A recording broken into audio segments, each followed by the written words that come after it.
Hey everyone, welcome to another exciting panel session with Doc.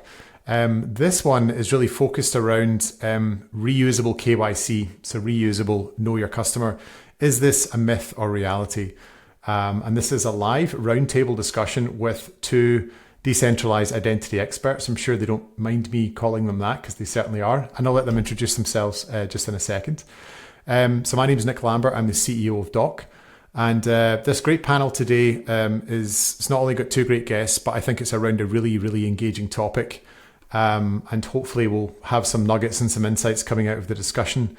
But primarily we're trying to focus upon, we've all probably been hearing about reusable KYC for maybe many years and trying to understand, is this a game changer? Is it something that we can use today? Is it being used today? Or is it still this kind of distant pipe dream that things are still not quite aligning for that? This session will take around about an hour. The first kind of, 2/3 or so will be focused on the roundtable discussion. And then we'll be inviting the audience really throughout the session to ask any questions that you might have within Riverside, which is the web app that you're hopefully all watching this on. And please, when you're logging in, just maybe it'd be nice if you could say where you're from and just let us know that you're listening. That's always good to know there's somebody out there just to help us along. We'll also be, if anyone's obviously signed up, we'll be sharing this recording after a few days or so once we get it through edit. So please be patient and you don't feel the need to take notes or anything because we will send the recorded session out to you. And thanks again for everyone who signed it up. We really do appreciate your support for this. So quick kind of context before passing it over and asking the guys to introduce themselves.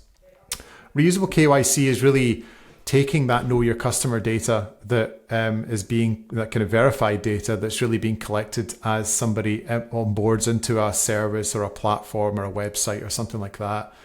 And this new technology of decentralized identity or SSI is really enabling that verified individual check to become portable and potentially reused in other platforms or services. So that's really the focus for the conversation today. Just wanted to set that context if anyone is really unfamiliar with the topic.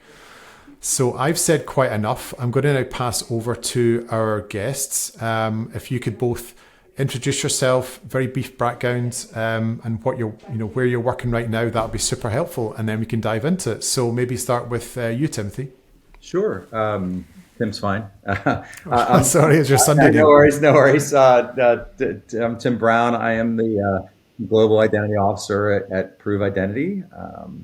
I've been in the, I guess I would call the identity and biometric space for coming up on 30 years here next year. Bit long in the tooth, but been heavily involved with biometrics, seen things like mobile driver's license come about, and been doing a lot of document verifications in the past. And I joined Prove 3 years ago, actually coming up next week, to explore different ways to approach the identity verification problem. Great. Thank you, Tim.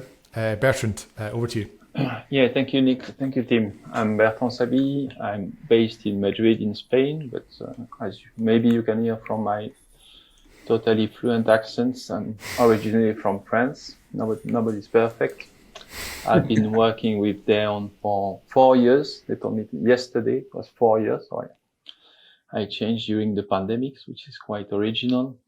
And previously I was working for MasterCard and for Gemalto. So quite a bit of background too in identity and payment and telecom industry. And thanks a lot for inviting us to participate. No, our pleasure. Thanks for making the time. So I think none of us are spring chickens possibly on this call, so we've got a wealth of experience hopefully to be able to pass along. So kind of getting into it right now, and please maybe just put this over to you, Bertrand, in the first instance. From the perspective of like identity verification companies, what do you think are the most significant benefits that they could expect to receive from reusable KYC type solutions? Yeah, so if we speak about the user, okay, the customer, which is the most important, I think that the most important benefit is the privacy, is the gain on privacy, okay, because with the current document-centric identity flows for each bank, telco, insurance, gaming company, whatever service provider, you need to share the image and all the details of your identity document or passport.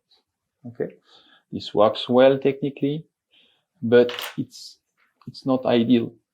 Okay, because you don't know whether the service provider and the identity providers makes a good job at managing the data, at storing the very minimum amount of data that is necessary to comply with the regulation and to verify the identity. Okay, we've heard, unfortunately, some months ago, some issues with an identity provider that was kind of hacked, and there was a big breach of data. Okay, so this system globally works well, but it can be improved by reusable identity. And then for the service provider, I mean, it's the same on the opposite side. It allows them to collect and store less data, so they bear less responsibility and they are less liable. Okay, so for me, this is really the key benefit. Thanks. Tim, would you come in any of that? So we kind of looked at user benefit there in terms of better control of the data. Maybe that's also better UX as well, and some company benefits. Are there others that you would think that would be a benefit to IDV providers using this stuff today? Yeah, well, a couple things there, right? I think Bertrand was right to point out the privacy aspects of a reusable identity for the consumer. I think a big part of that is the transparency of data usage. It's not just about where your data is going, but it's about your control, command and control over the data that you're sharing. I think that's, in the U.S. we live in an opt-out world. So you spend your life trying to figure out where your data is going and being shared and who it's being shared with. So having the ability to control who actually is getting that data is a big part of this reusable KYC benefit for consumers. I think on the traditional sort of issuer and verifier sides, I think the from an issuer's perspective, obviously, having the ability to benefit from potential downstream revenue sharing opportunities if you're paying for the issuance of a KYC credential as part of your flow, having the potential to be able to monetize that in a way, if it gets reused for subsequent verifiers, you're able to benefit from strongly vetted data that's that's been strongly corroborated over time. I think there's plenty of models that see data being collected and then be reinforced through usage. I think there's plenty of sort of cost savings benefits for all the participants in the ecosystem as well. You see things like blending of COGS because of the you're potentially saying, okay, whereas a doc verification may cost you $1 with all the appropriate controls and liveness captures and things like that. That may be expensive for a one-time use, but if you look at that and you're able to benefit from multiple uses of that and potential to collect students and revenue sharing and things like that, it helps mitigate those costs and lead to stronger, bigger margins and things of that nature. Yeah, definitely. Do you also think that there's some compliance benefits as well? And I guess this is industry specific, but some of the kind of prospects and customers we speak to, what's interesting to them, depending upon their industry, is they actually don't want. It used to be that everyone wanted all of your data all the time, but I think now we're in a world where there's lots of fines and compliance, and I often wonder if companies are looking to hold less data and are keen for their user to hold that effect, on their behalf. Is that something that you guys agree with and also are seeing? I do. I have plenty of spirited conversations with our compliance team here at Prove, and as a privacy advocate, I think that those are important conversations to have, right? And I think and Bertrand alluded to this, right? It's like there's been plenty of high profile breaches, especially in with companies that have been storing images of document captures and things like that. This definitely has the liability shift. It's pushing this data out to the user. They're putting in control of it. I think it's just that there's all around benefits to it. Yeah, so clearly advantage in terms of compliance.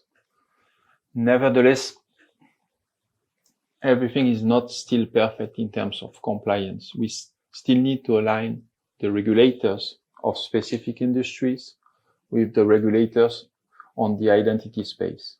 Okay, because the need for security, let's say from the banking industry, won't be the same as for the gaming industry. Okay, and this work is still work in progress. Okay, so there's benefit on compliance, but still work to be done to make sure that the level of regulation that is defining, let's say, the identity schemes, like the EU digital wallet or the MDL in the US, works for specific industries and specifically regulated industries. It's interesting. One of the, I think, as I think about these things, and I know we're talking about the benefits of reusable KYC, but we're getting into the regulatory sort of landscape of it. It'd be interesting to see outside of the EU wallet and bank ID and things like that, in Scandinavian countries or mobile driver's license here in the U.S.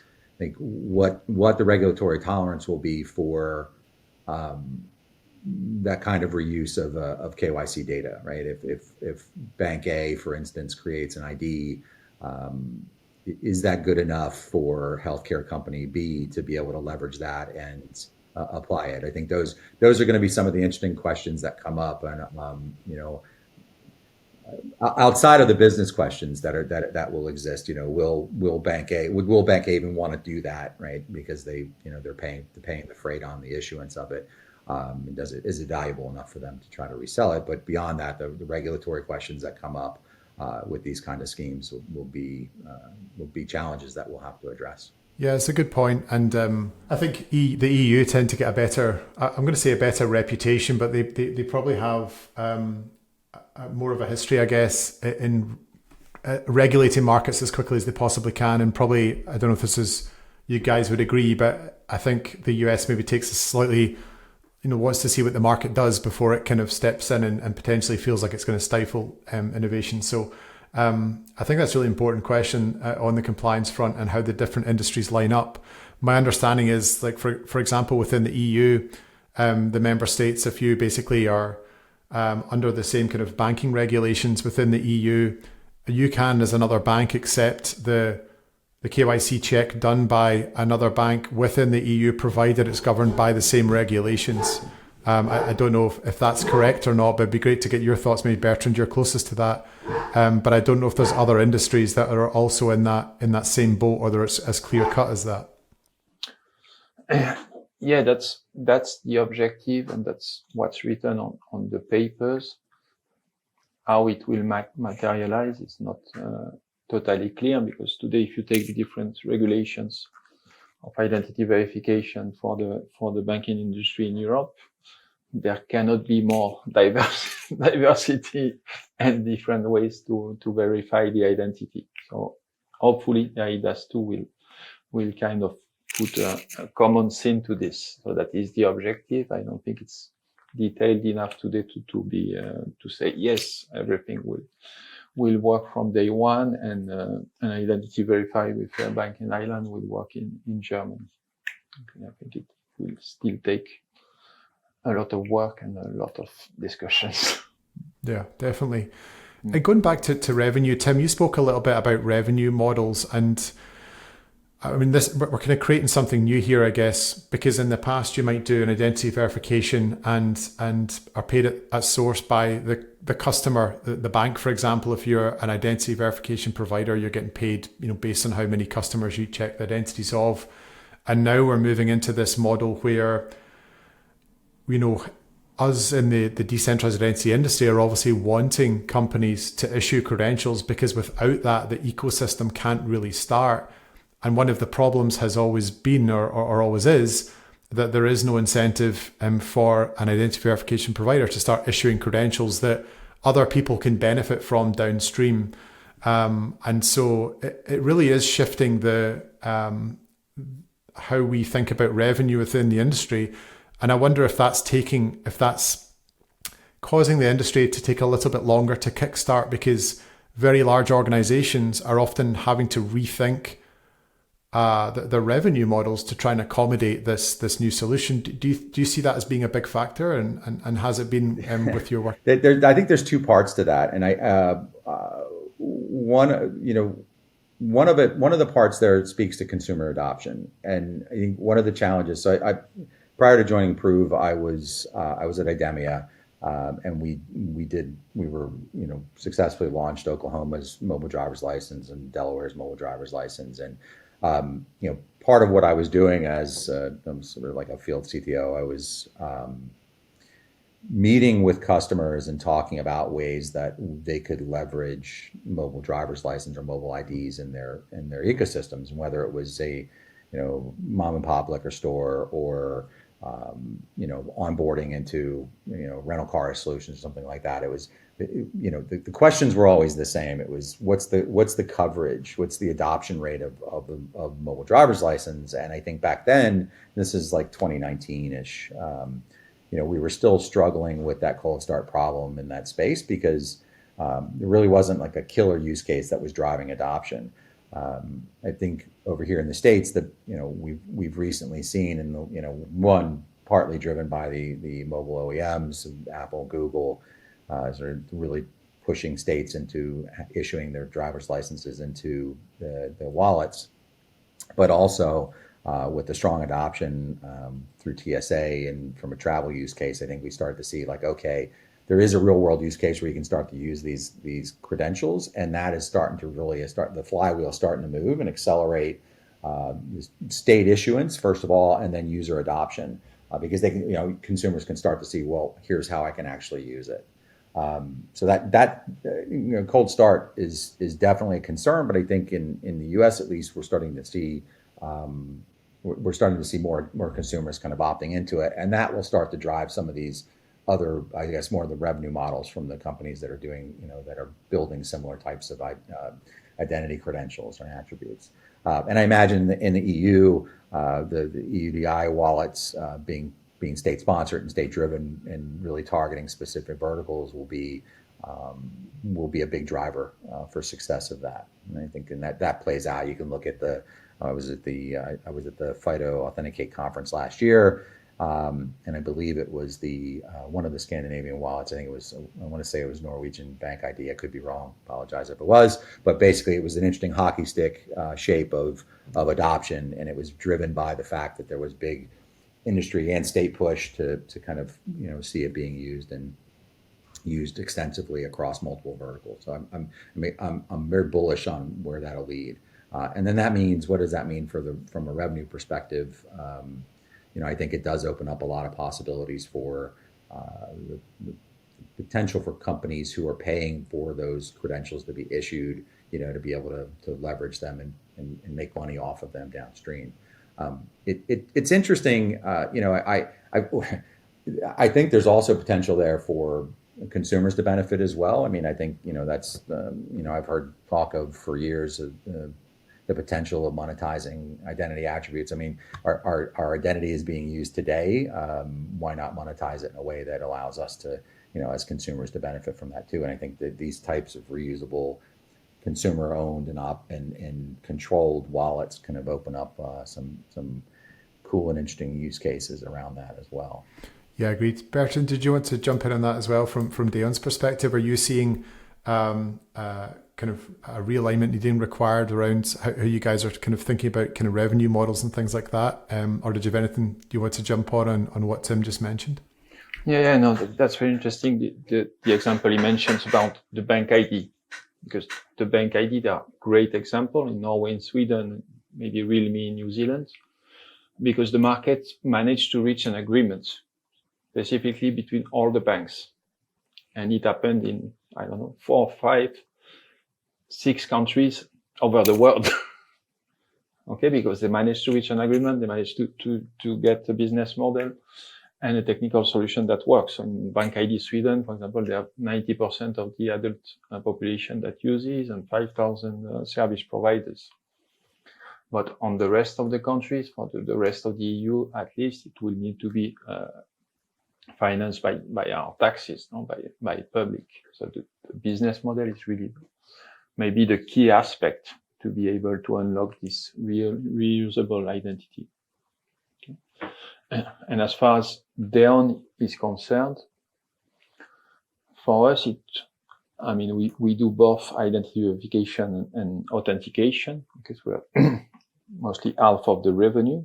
So it's clear that we will have less document-centric identity verification. Okay, but on the other side, if you take, I don't know, let's take a Dutch bank that want to onboard new customers. They will have customers with the Dutch wallet, but they will have also customers with the Belgium, German, Luxembourg, Denmark wallet, and they will have customers without any wallet that come from the US or whatever. So there's a big role here to orchestrate these different identity flows. And this is something we are working very heavily for the last 2 years. Okay, there is also a very important role when you're going to share a credential. You want to make sure it's really team who is sharing this credential. Okay, so that's what we do for a living. Okay, making sure it's really the person that is sharing his data with the service providers. So there will be some modification, but there will be a good role for Prove and for us and for the rest of the industry. It's really interesting that, Bertrand, you're talking about sort of like alternative means for revenue in this space. There's a growing number of people, I think, and myself included, that looks at identity data in general and thinks that, frankly, it's a race to the bottom from a cost perspective. I think that data's cheap and getting cheaper, and then the advent of state-sponsored IDs, which are strongly bound to an individual or a phone, which is what we do very well, will really drive cost of that data down to almost zero, if not zero. Certainly mobile driver's license, having access to my name and address, and that's been strongly, it's been confirmed by the Office of Motor Vehicles here in the United States and particular states, and bound by a face match or something like that is, and would generally be freely available through standards approaches to getting to that data. Makes you sit there and scratch your head and think about some of the companies that trade in selling data as centralized data sources, and that you go, wow, their business model is slowly getting squeezed, much in the same way that doc verification is getting squeezed because of the advent of these digital credentials. I think it's so you look at alternatives to me, I think what from an authentication perspective or binding perspective, we doing that in a way that's frictionless is something that's very important to prove, that's equitable and inclusive. It doesn't doesn't have some of the same struggles that you see in some of the other markets that are out there, from like face recognition and things like that.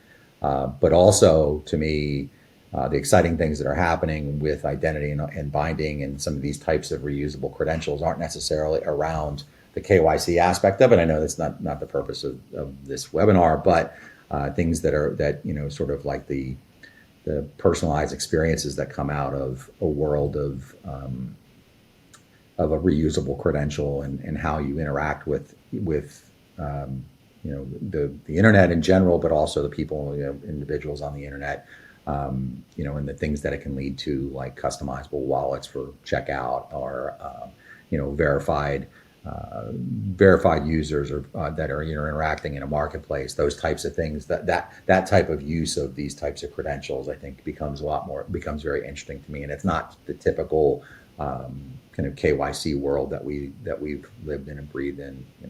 So I think there are going to be opportunities outside of the core just simply, I'm giving you my social, give my social security number, I'm giving you my name, my address, so I can open this account. I think it'll be what derivative types of commerce can I conduct with this credential that is now really strongly bound to me. And I think that's where we'll start to see a lot of the additional revenue opportunities grow. It sounds like we're moving to some exciting times as well. With all of that going on, and every company trying to figure out how to best position themselves, and obviously, like you said, Bertrand, trying to make sure that the users kind of obviously of primary importance within those transactions and making sure they're private. We talked a little bit about different kind of industries, and I think both your companies serve quite a lot of different markets. Which ones do you think are best positioned to maybe be the first ones to adopt reusable KYC, or maybe you're even seeing that already? But which ones do you think are the most prime for this activity? For me, I think maybe that the first use case that we deploy massively could be the digital age verification. There's a huge need. I mean, in all the countries, you see regulations around age verification. And this is something I don't think anybody has a great solution today. Okay, but of course, we can check the age. We can scan your passport and we can deduct your age, but maybe you don't need to scan your passport and get all the details and get your exact age. I just need to know you're over 16, over 18, or over 21. Okay, so I think this one could be the first one to get massive, because there's a big need, and maybe the solutions that are on the market today, they are not optimized. What do you think, Tim? I've seen some that try to, I guess, predict your age from say, I don't understand all the markers that they use to try and predict, but I think even just having I don't know if it's an image or a video it requires, but then it tries to make estimations about how old you are with, I don't know what level of accuracy, but it certainly sounds like it's something that could be, might be easy to get around. But Tim, what do you think? Are you seeing, obviously age verification is one, are you seeing any others that you think are really prime? As a U.S. citizen who lives and breathes in our healthcare system here in the United States, I would love to see reusable KYC reusable credentials make their way into the healthcare space, right? I think it's ripe for disruption. I know there's some organizations that are out there that are really pushing on it and trying to build sort of industry adoption of a credential. And I think there's a few things that are going on there. There's, heavy influence from like this special publication, Errant 63, in this space that's influencing the decisions that are being made. We're hearing a lot of healthcare networks and things like that talk about, well, are we issuing this credential as a IAL2, AAL2 type of thing?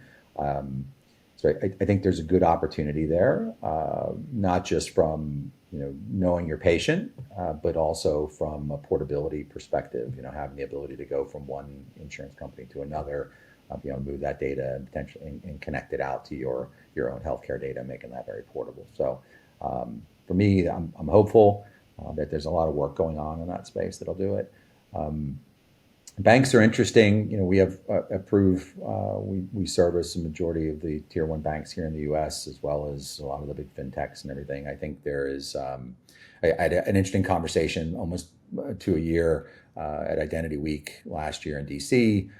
We were at a round table. We were actually talking about the same content.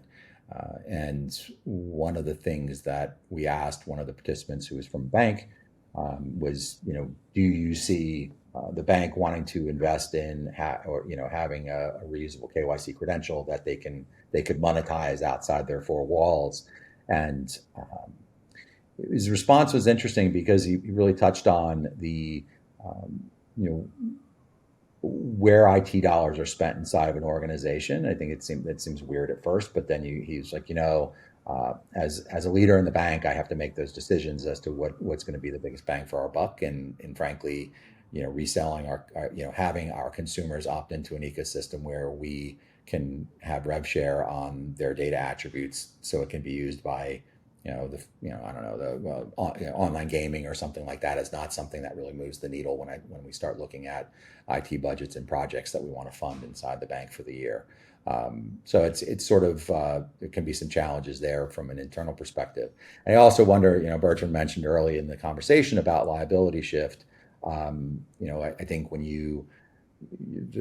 any kind of pricing or revenue structures have to really take into consideration who initially performed the proofing, and then whether or not they're liable if the person then goes on to an additional platform and says, you're all of a sudden they're committing fraud there, and does the bank in that case, that they are concerned, does that make us liable for that proofing because we basically said, yeah, this person's safe to transact. So yeah, I mean, like I said, I think I would imagine that, I mean, generally speaking, more closed ecosystems, like maybe there's a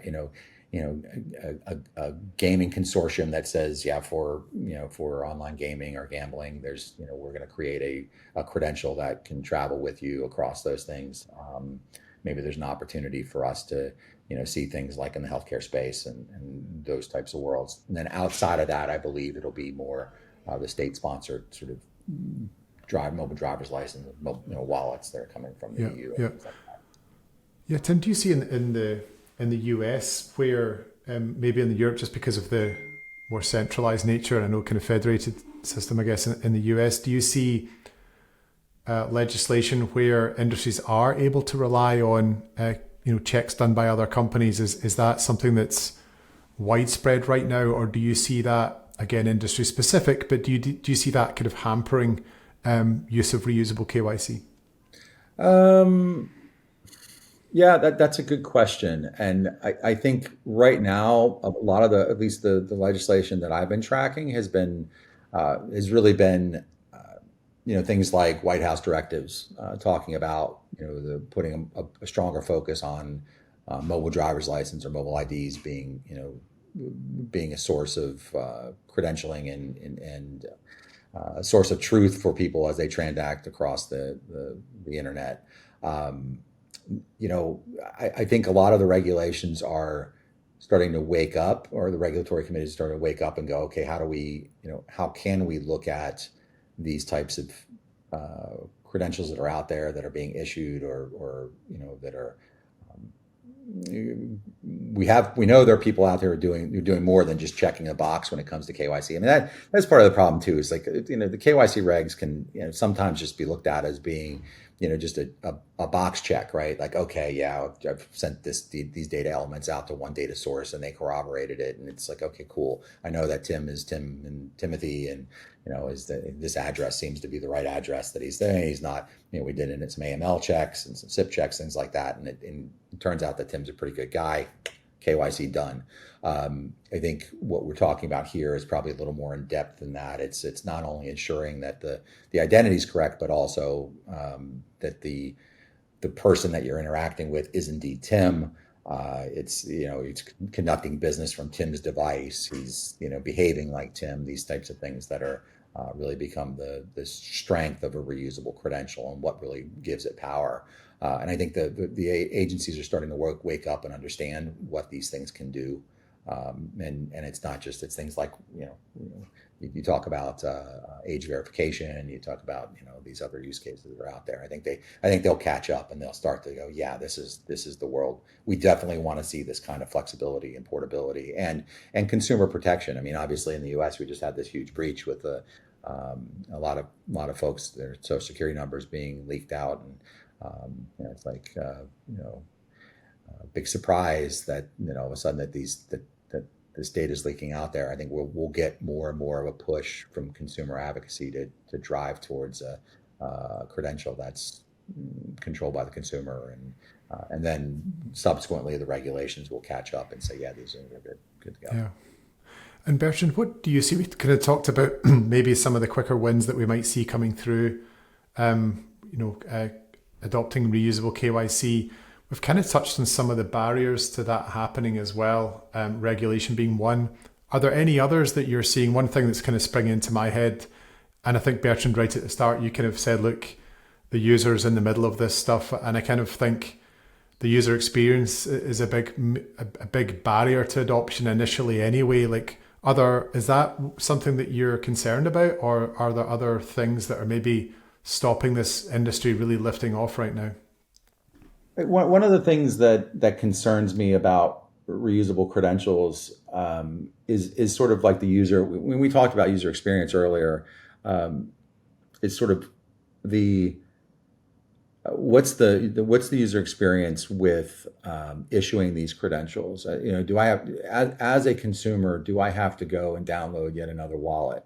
How many wallets is enough? Like, which wallet do I use when I'm connecting to this particular service? I think that's one of this industry is littered with the bodies of cold start attempts at doing a reusable credential. I mean, it's whether it's ZenKey for the mobile operators or previous attempts at doing a U.S. based bank key, a bank ID type of thing. It's like there have been challenges with getting the consumers to adopt, and I know we've talked about some adoption challenges, but it's that would be a big concern of mine, right? It's like if it's not state sponsored, if it's not a mobile driver's license, and we're asking the user to go out and download a branded wallet, approved branded wallet, for instance, like what is that? What's the incentive for the end user to do that? I wonder if these experiences will start to become more seamless to like a guest checkout or something where it's happening, where you're getting decentralization with, but the experience of not having the friction of having an app on your phone that can be just something that pops up in your browser. I know I was actually talking to a leader of another decentralized company today, and we were discussing sort of the overlays that have been announced on Chrome, to provide sort of this open ID verifiable presentation. I'm sure he's listening. He's probably smiling right now. I literally just had this conversation a half hour ago about the verifiable presentations and what that would mean for browser experiences and things like that. I think that starts to open up probably the viability of a smaller footprint for a reusable credential that doesn't necessarily require the end user to go download yet another app. Yeah, got it. Thank you, Tim. And Bertrand, do we have you back? I hope so. Is it working awesome now? Oh, we can hear you loud and clear. Sorry. Yeah, yeah. I was saying something very smart, but I thought it's the best thing you've said the whole session. No, I was thinking about what Tim was mentioning that on one side you have the identity verification that is really reusable, but then you have the rest of the data. Okay, and then you have to think about the recency, because if I did an address verification 2 years ago, is it good enough for the bank? If I did an AML check 1 year ago, so this is something that is to be considered. Okay, for the identity verification, I need to check that the identity verification that I did 2 years ago, my ID card has not expired, or this is quite easy, this kind of stuff. But for the rest of the KYC, okay, the data that provides proof, for example, it's something that needs to be very well defined and managed. And do you think it's like a different, like higher versus lower value use cases as well as a factor? So regulators might take more of an interest where it's a higher value transaction with higher risk, and maybe where there's less risk, maybe just accessing a website or something like that, like or accessing some trivial information, some kind of account. Do you think it's at levels, and so maybe there's less stringent regulations for different use cases? I definitely do. I think some of the things that we talk about, prove we do KYC, but it's not sort of the bulk of our business. We do a lot of onboarding and things like that into accounts, but don't necessarily tie in the KYC component. But one of the things that we talk a lot about is value add attributes to identity. So not just the core identity attributes, but things like net worth or those types of experiential things that you can bring into a website that's probably much lower, like you said, lower risk to share, but can offer more tailored experiences that as you go around the web. Imagine, if you will, having the ability to pull from your credential, like your rough net worth or your preference for automobiles or something like that. So you starting to that kind of marketing data puts you in control of it, first of all, but also gives you the opportunity to have like price perfect car shopping experiences, or from a relying party perspective, being able to ask users as you're onboarding for that kind of data, and then be able to offer like I imagine like an online gambling type of experience where they say, well, you're a whale, so to speak, right? You make your net worth puts you in a category that makes you very, very desirable to us. We're going to target you with some incentives for you to participate in the gaming ecosystem. So those types of things become they're sort of adjunct to your identity, but they're probably lower risk to be shared, and therefore probably less need to regulate that data, or at least from the typical approaches that we're talking about here. I mean, you still have control. You want your consumer to control the information being shared, but yeah, it's not as it doesn't have to wait for the KYC regs. Yeah. So we can get doing this stuff now, and I think there's some good use cases already up and running. I'm conscious of time because the time has genuinely flown past. I've really kind of enjoyed it feels like we're kind of chatting in a cafe or something like that. But the time has really flown past. I will not maybe get through everything I wanted for us, just to make time for kind of audience questions as well. But I will come back and ask each of you the same question, and Bertrand, you first, the kind of question that was posed really at the start, which is reusable KYC, is it a viable reality? Or are you still thinking that this is some industry buzzword or something that's going to hit us down the road? What's your thoughts? I think it's on the way to become a reality. There are still some challenges to be overcome, and the business model is a big one. Hopefully the public initiatives will help to solve.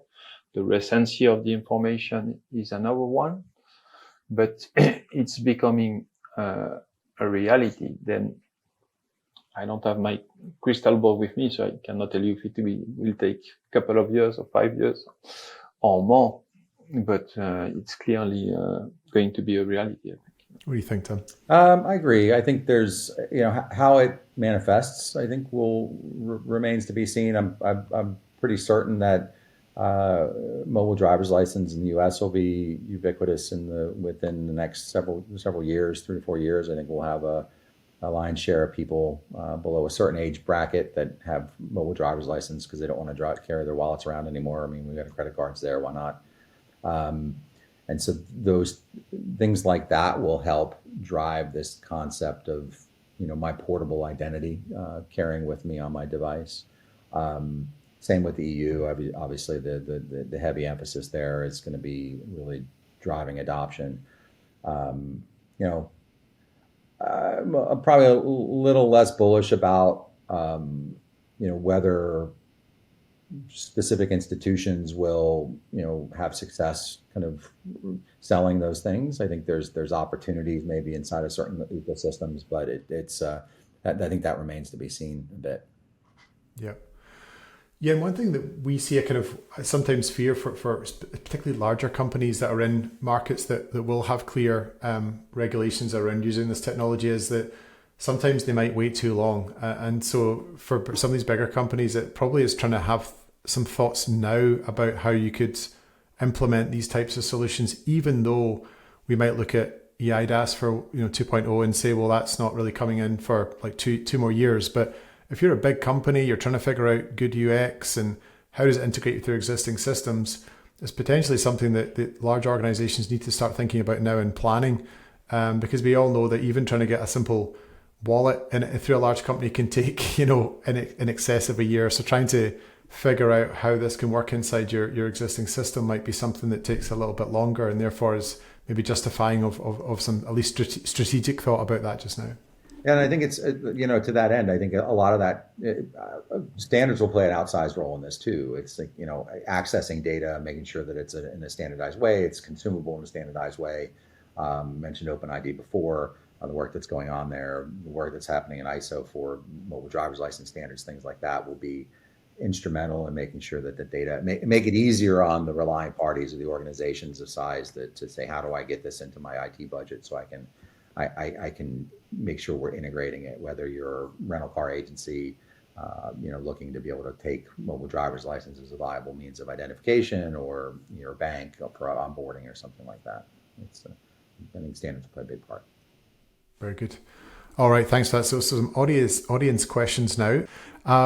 There's a question from Sal. Tim, you kind of touched on it earlier on. Again, there's probably many kind of ways to skin this cat, but Sal's question is, how can you monetize reusable KYC issuance?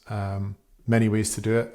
You want to fill Sal in on how to do that? Oh, yeah, I think there's a lot of ways to do it. I think it's, we one of the things is, obviously rev share models are popular for issuers that are looking to, cover the costs of and then make money on the initial issuance of the credential going through the KYC process. It's expensive to do that, right? It's whether you're doing doc verification, selfie capture, or you're doing some other data analysis or risk-based authentication, whatever it is that you're working through to onboard somebody, it's an expensive process. So having the ability to then reshare the attributes and the trust that's sort of part of that, I think, and then charge for that pleasure is an option that a lot of people are leaning towards in the space. I think that's probably the big thing. Now, I kind of digging through some of these comments, the Jorge does private identity wallets have an economic future versus government free wallets? I mean, it's an interesting question. Like I said earlier, I think that core identity data is a really a strong push to zero, and where when you're looking to monetize, like how do you how long will it be that we can continue to kind of charge for access to that identity data, or that a user's consenting to release, and that's that identity data that really belongs to them at the end of the day. I think those are going to be really important questions that'll sort themselves out here in the next handful of years. There's clearly monetization for the service provider, but we could imagine even monetization for individuals. Okay. Today, when I share data, I have two options. When I share data to access service, or I pay, maybe I don't have to share that many data, or I get it for free and I have to share data. Maybe there's a model where they could pay me for sharing the data. Yeah, absolutely. I don't know if it will happen or not, but clearly this technology would enable this kind of use cases. Yeah, and it could be that we need to run before we can walk. I mean, at Doc, we're kind of developing one for a business model for the issuer, which is up and running today. And it's not that we've come up with that because we don't think that the holder should receive some value from this. I think it's more that you have to start somewhere. And so I think we might see everyone starting in a different place, which is going to make the market really interesting over the next couple of years to see the different plays that companies make. And again, trying to make sure that the individual's privacy is protected along the way, which is also key and also potentially challenging at the same time when you're trying to build in these kind of business models. There's a question here from Benarsh. Tim, I'm going to pick on you because I think you talked about kind of refreshing credentials, and Benarsh's point is, given that we have the ability to factor a lot of signals into identity verification, how often does a reusable credential with your identity in your example need to be refreshed? And this is maybe, again, region specific, industry specific, against non-traditional signals like device ID, geolocation, etc. Oh, wow. Did tee me up an easy one. No, it's like the worst one, right? Yeah, no, it's interesting because it's funny. I in a panic, I reached out to a coworker of mine who's, came from the banking system here in the U.S. And they said, how often are we required to actually refresh KYC over here? I think typically it's done like, I'm probably way out of my skis because I'm not, I should say I'm not an expert in KYC regs, first of all. But typically I think it's like every year, or it could be less. Mm-hmm.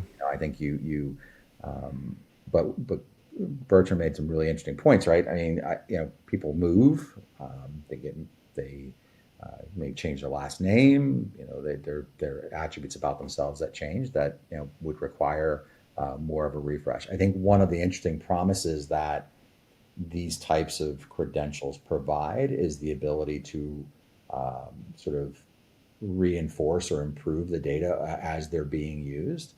So as the not just the initial KYC process that goes out and makes sure that the person is the onboarding process that does that, make sure the person's collecting it, you're getting that data about the person, but the reinforcement of that data as you're using it, and the potential for introduction of other types of data sources to help reinforce it and improve it. We were also having a conversation earlier about Tim or Timothy or Timbo, whatever I want, whatever I'm currently going as. It's like that, avoiding all the entity resolution questions, but then talking about like, well, there are things that you're going to start to see people, like the different users or I should say different verifiers that are actually confirming my use of Tim as my primary name, and then also different accounts that I'm tying to that also have Tim to it, that start to reinforce that and make it the best data that's available to be able to be shared out. I think there's a fair amount of that goes into it too, which helps with the freshness question. And then some of the state-sponsored sort of IDs that are out there, they just have freshness built in. So like we talked about mobile driver's licenses ad nauseum here, but it's the fact that it's connected back to the data sources and that can be updated on the regular. That breaks sort of like a little bit of the self-sovereign feel about it, but it can be data can be pushed out to help address the freshness question. And maybe we don't need to solve all the world's problem. Okay? If a service provider needs 100 information and that the wallet can provide 80, then the service provider will have to look for the 20 remaining. Because if we try to solve everything for everybody, we'll never start. Yeah, no, it's true. It's true. That's the fraud or biometrics question, right? It's like you try to get the best false acceptance or low false acceptance and low false rejection. You get your equal error rate right. It's sorry, my propeller's going. You get your equal error right, and that's makes everybody happy. That's sort of the target.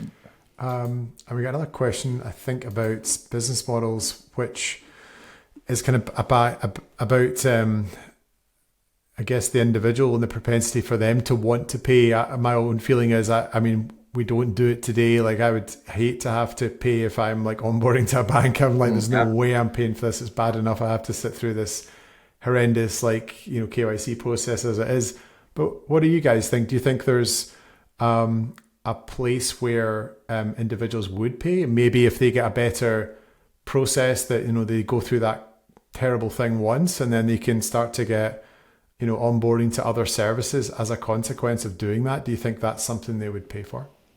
I early on in the mobile driver's license world, we did some research that indicated that consumers would be willing to pay for mobile driver's licenses as an add-on to their whatever fees they're paying for their driver's license with the states.